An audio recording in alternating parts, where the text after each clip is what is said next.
50-50 in the middle.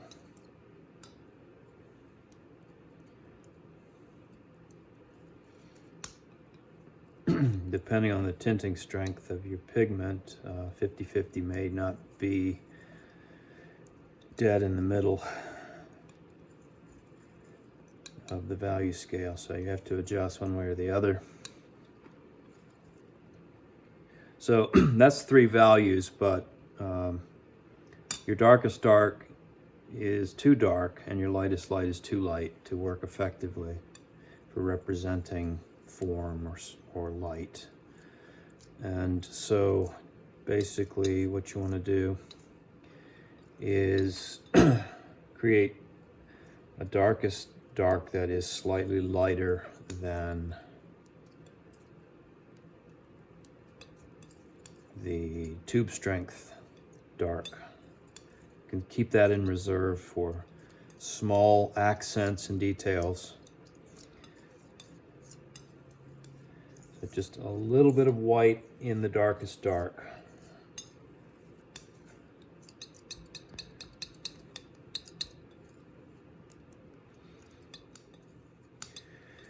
At this stage, you can actually make decisions about the key of your painting, whether to have it extremely low key, which means that most of your values preponderate down here on this side of the value scale, and that means that anything light or light middle will resonate quite profoundly. It will be quite dramatic contrast.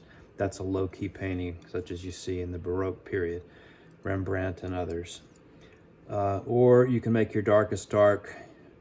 Just for example, you decide that will be your darkest dark, and everything would go up from there, which means that anything that's even slightly darker than this is going to have a lot of impact. And this is what we would call a high value key, and it's typically what you see in things like Impressionism and even modern and contemporary painting. So I think that's where I will leave my darkest value. I'm going to put this over here just out of the way. Then my middle light value will be about 70% white and the rest dark. I'm using raw umber here, by the way. It's my preferred earth color for doing a value study. It's neutral enough, but it has a slight warmth to it, and it also gets cooler as you add white to it. So you have a very subtle kind of temperature contrast when you do your value studies with this pigment. So these will be my 3 values. Again, my pure white is generally too harsh to work well in a value scale, except as a highlight or as an accent of some kind. So working with the 3 values, the 3 stepped values, I can apply this to any subject and begin to look at the subject in terms of areas of middle tone, areas of dark, and areas of light. And it allows me to conceive of my subject as a kind of pattern, a visual pattern, as opposed to a lot of different individual things that each have to be rendered in some way, and then the background filled in. So it's a beautiful discipline to train yourself in, to be able to look up and determine what this pattern is. It doesn't matter if it's a portrait, a landscape, a still life, a master study, a portrait of your pet, whatever. It's the same basic problem, same basic game. Stop seeing the individual things and see the pattern. And I'll show you how this works. Now, once I've got my 3 tones set here, you can see how I have the ability to add a 4th value and a 5th value. So 5 values traditionally is held to be the perfect balance between abstraction and structure and realism. So working with a limited number of values really keeps you honest, keeps you from dabbing and diddling over small, tiny, fractional nuances, and allows you to lay a really strong foundation for what's to come.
Okay, so this is the initial block-in, just capturing the big divisions between light and dark, the big divisions of the rectangle, and the major kinds of shapes that I see. And notice that I haven't drawn a line around every single individual object. I'm not even thinking about the individual objects as much as I'm thinking about tone shapes.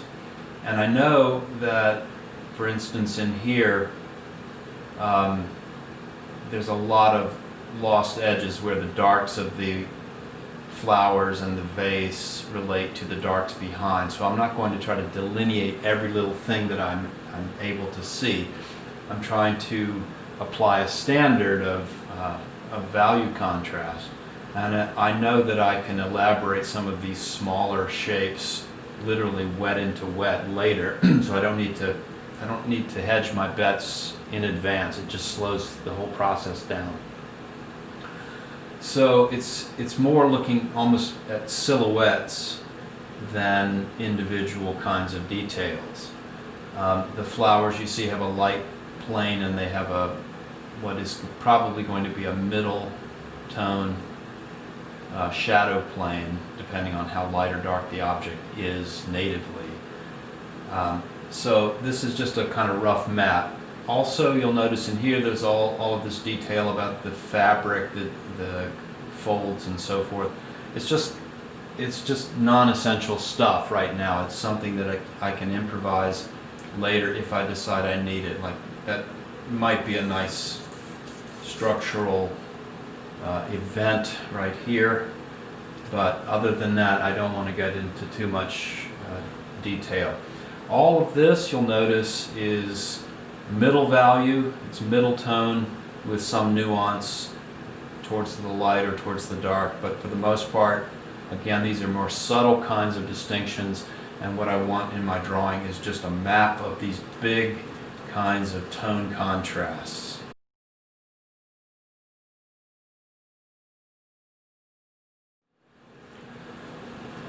I'm going to start with the darkest dark, or one step up from the darkest dark. Save my very darkest tone for later, for when I want to kind of push down a little deeper. So this area, all of this, all of this, all of this, the shadows in here and so forth, I'm going to use my what I'm calling the middle dark, not the darkest dark. And just enough solvent, not too much. Don't want it sloppy wet.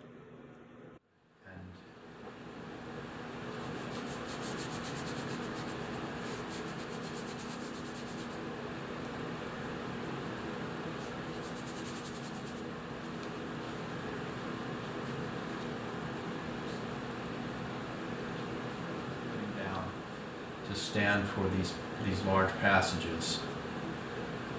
There's plenty of time if I decide I want to refine the painting towards realism, to introduce blending or fractional half steps between tones. But right now it's important to just get a map of the big 5 tones that are structuring the pattern that I'm looking at. So all of this. And when I do this, I always think of the value that's on my brush as almost like a radio station that I'm tuning in. I'm tuning in the information of this value, and I'm simply looking all over the rectangle for instances of where that dark occurs.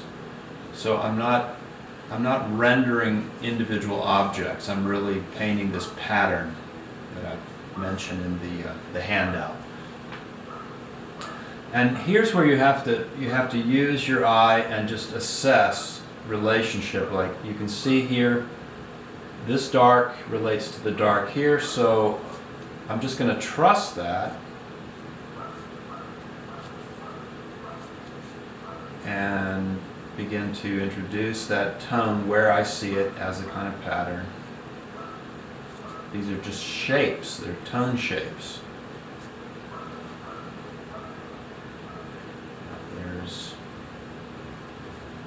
the dark just to the left of the pot, carries over into here. And you don't have to get it 100% right at the first go. You've got a chance later to revise or to change or to lighten or to darken depending on what you need to do.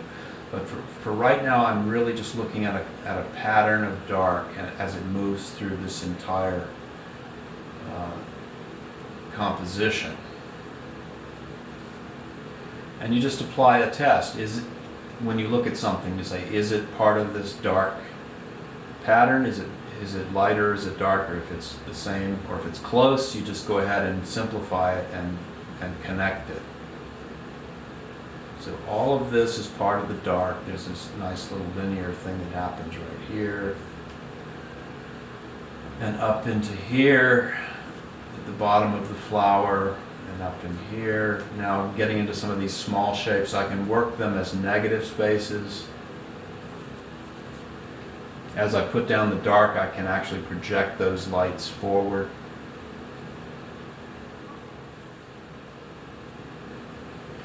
And be careful to keep enough paint on your brush that you're actually staying in that value. If you use solvent and you start to run out of paint, the value will actually start to lighten and it will throw you off. And you don't want to get into rendering. You don't want to get into tracking every little fractional half step. You want just the big kind of shape energies that are happening. That right there. And you can see that just by doing this, you start to get a very, even with just two values, it's kind of the light middle tone that I put down as a wash, and this new dark. Just those two tones alone begin to create a very convincing sense of not only the realism of it, the recognizability of the objects and so forth, but also what's more important for painting is the composition. You get a sense of the balance, the way the eye moves through the space, and you can assess the integrity of your design at this stage. You can say, well, it's heavy on one side, it needs something over here, or you can decide that maybe the composition could be improved by cropping or just whatever. So it's like a structural foundation where you can change things without destroying any sort of fine passages of modeling that you've done. All right, so that's the two-tone. Just the dark. Right now this is acting as the light. As you see, when I bring a lighter tone in, that will start to look more like a middle tone, but for right now it really gets the effect. And this little image here is what in Japanese painting is called the notan, N-O-T-A-N. And in 19th century Italian painting, the equivalent was what they would call a macchia. And we'll talk about those at various points during the semester. The macchia or the notan. And it is just this sense of a kind of structure, a kind of two-dimensional tone structure that you build the image out of.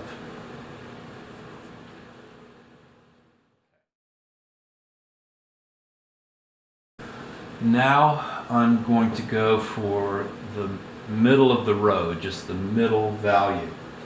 And with that I will isolate and project some of these lighter tones. Think of these as negative spaces. And what I'm thinking of is I'm not again thinking of the objects as individual things. I'm looking at them as patterns of value with telling sorts of planes. Like you can see the plane of light on this apple, and the plane of light on this orange, and the planes of light on the cup. Every object has a lit plane and a shadowed plane. And that's more constructive to deal with than, say, just rendering an object. I have a second brush. This will be my dark brush. I can go back to that later. And just to start pulling this tone out. Minimal solvent, just enough to get it to a kind of brushable consistency. You don't want it too loose or wet because it becomes more transparent and it changes the value. Okay. Again, I'm tuning in the middle value, wherever I see middle value. So all of this background is going to be part of that middle tone.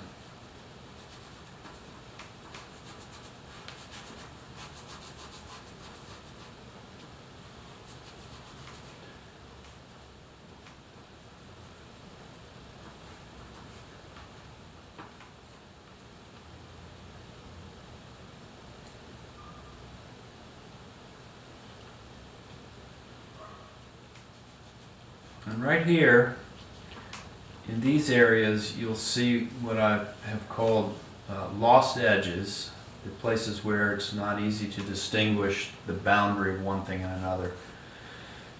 The value is equal, and so there's a kind of breaking down of the familiar contour of the thing. And that's very important. If you really want to capture a sense of light, it's very important that you let go of some edges. You really observe where those edges disappear. We've learned from experience that when we don't see an edge clearly, there's usually a reason for it, and the reason is usually light and shadow. All right, so the objects themselves, if I squint, they're probably part of this middle value. Parts of them will be darker, parts lighter, but just as a kind of summary, they are part of the middle value. And this one as well, I think I probably will want to darken it later. And I'll show you, even if you make a guess that's wrong, you can always darken it or lighter by just painting right over top of the old one. Just learn how to pull your punches so you don't muddle up the value. Okay, so where else is the question? I keep asking myself, where else can I use this particular value, this middle tone? In here, in the cup, is another place. And notice, as I'm painting, you'll notice how I lose some edges. I can always find them again later, but for right now, it's more important to make statements about what relationships I see than about trying to make too many differences. So all of this is sort of getting lost in this middle value ambience. Even these green foliage elements, if I squint my eyes, I see that they're a little darker. They're darker than this, certainly. Whether they're part of the middle or the middle light remains to be seen, but for right now, I can make a first pass and put them into the middle value. Same with this and this. All right, so again, what you're seeing here is a completely abstract system of darks and lights. You're not seeing individual objects defined as such, although you'll notice that your eye still can pick out various different things, and that's where some of the magic of the painting is going to come from, is just how your eye does the work to decode or to read these different things. This plane here it's a light plane on a dark object, so it's not part of the lightest light, it's probably part of the middle tone with a lighter spot right here, which could be used, could be defined by using a lighter value. So this is my lightest light, that's my lightest light, that's my lightest light. There's a system of lightest lights that at some point I'm going to want to pull out.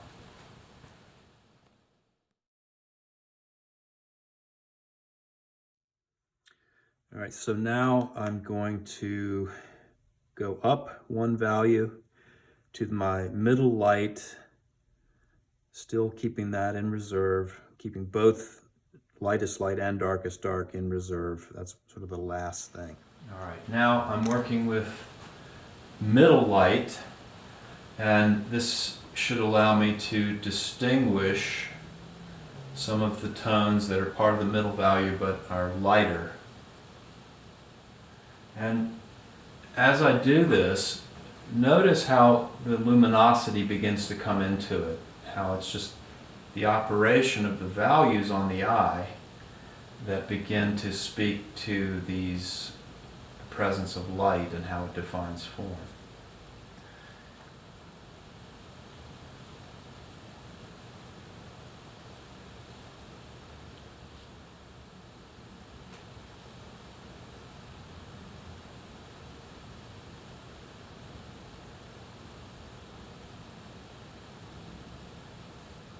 There's a plane of light sort of right on that thing.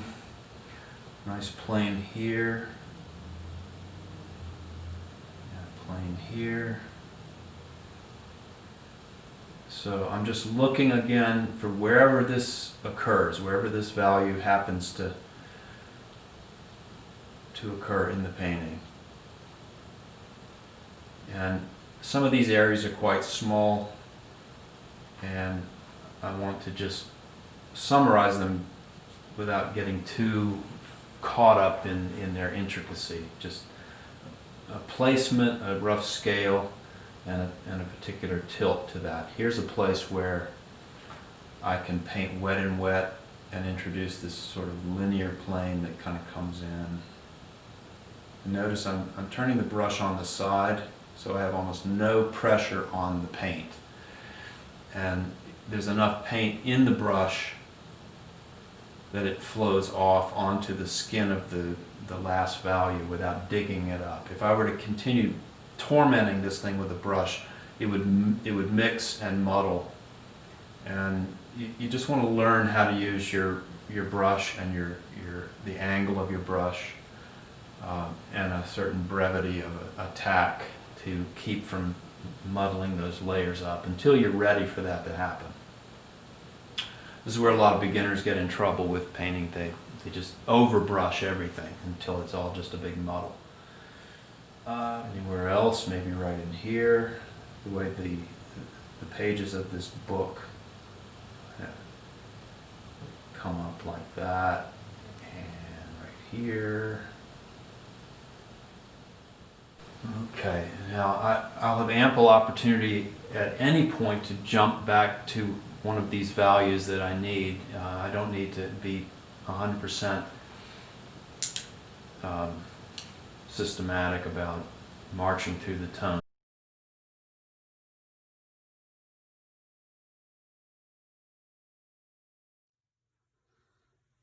All right, so in my 5-tone scale here, this is the pure raw umber and pure titanium white. And usually, instead of using them absolutely pure out of the tube, I like to bring these tones into this family a little bit, just a touch of the next value, just to bring it down so that they're not so different. And that helps in the expression of the atmosphere and the light. And same here, just a little bit of the next value to bring the pure paint into the family of this.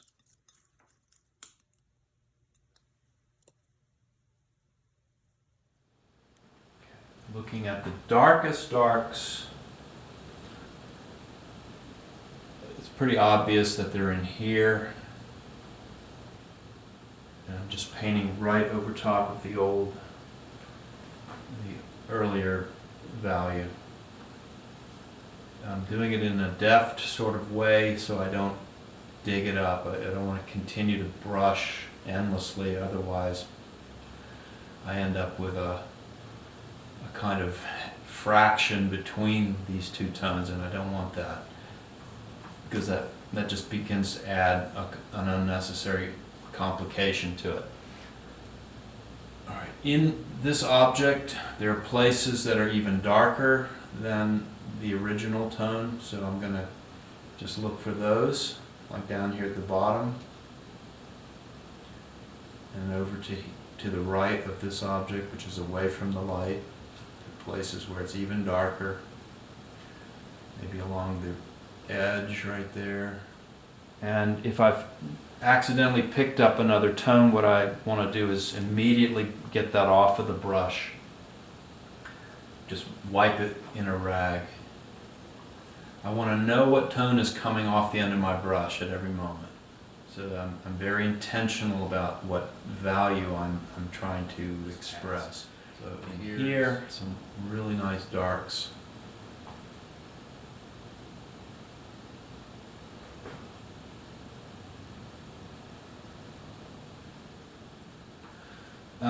Depending on the lighting in here and the camera angle, you may be picking up some glare, which is distorting the value that I'm seeing. I can see that a little bit just the way the light reflects off of the paint surface. Sometimes I have to brush it a certain direction to just see what tone I have, and that's just a part of painting, because oil painting is a thick tactile sort of medium. It has a surface and it catches light in a certain way, so that's just part of it. Sometimes you have to look at it at a different angle. Usually the extremes of the value scale are smaller elements. There's not going to be a lot of these extreme tones. They're going to function more as accents and highlights than large areas of that value.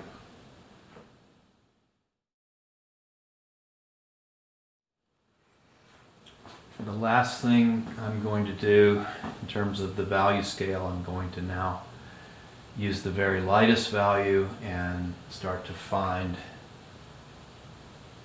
these areas that are part of that pattern. Then following that is an adjustment of all of the values, where you just kind of go back through each tone and do whatever you need to do to pull the thing together. Okay, now tuning in what the lightest lights are.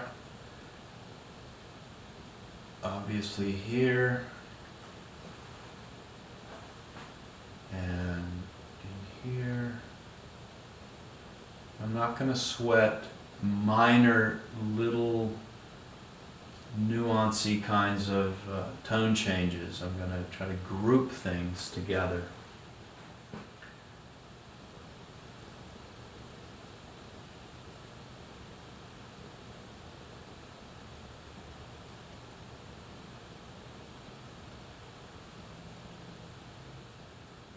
And if I compare, if I squint, I can see that these lights relate very well to that one. So I'm going to go ahead and interpret this light as part of the lightest light.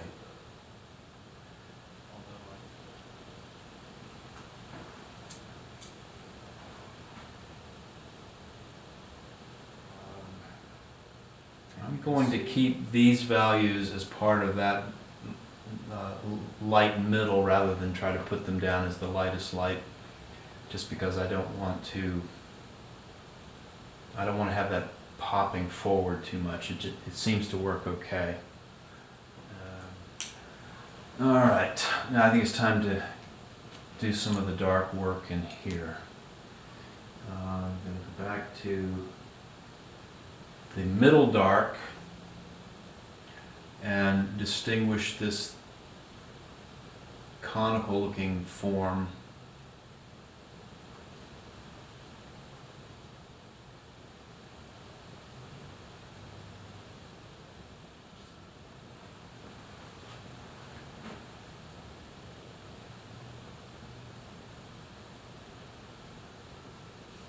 This little lift of the page, you can see, is defined just by this dark shape here, plugging into the tones around it. Just wet and wet. Well, I can now push it back into the dark. You know, painting is a process of gradually seeing. You don't see it all perfectly the first time you look at it. As you paint, you become aware of things. You actually start to see more than you saw when you began. And so you're really adjusting and changing and manipulating to bring in this new awareness that you're beginning to have. clean this up.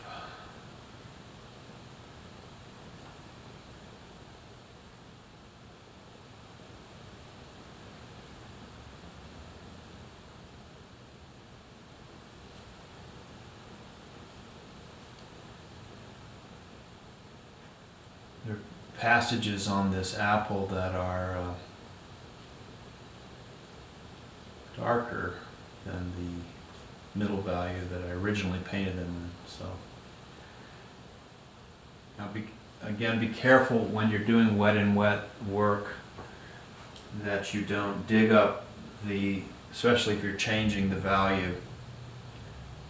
You're trying to paint a dark value back into a lighter value. Be careful you don't dig up what's under there and change the tone inadvertently, because if you mess with the value structure, you're messing with our perceptions of volume and space. There's a little cast shadow right there that's kind of nice. It indicates how the thing sits on the surface.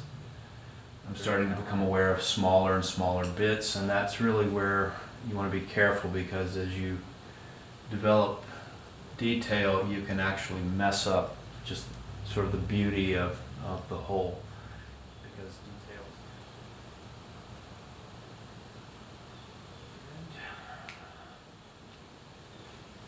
At this point, I'm really just jumping around between all of the values, just doing what I see I need to do. There's a little dark here.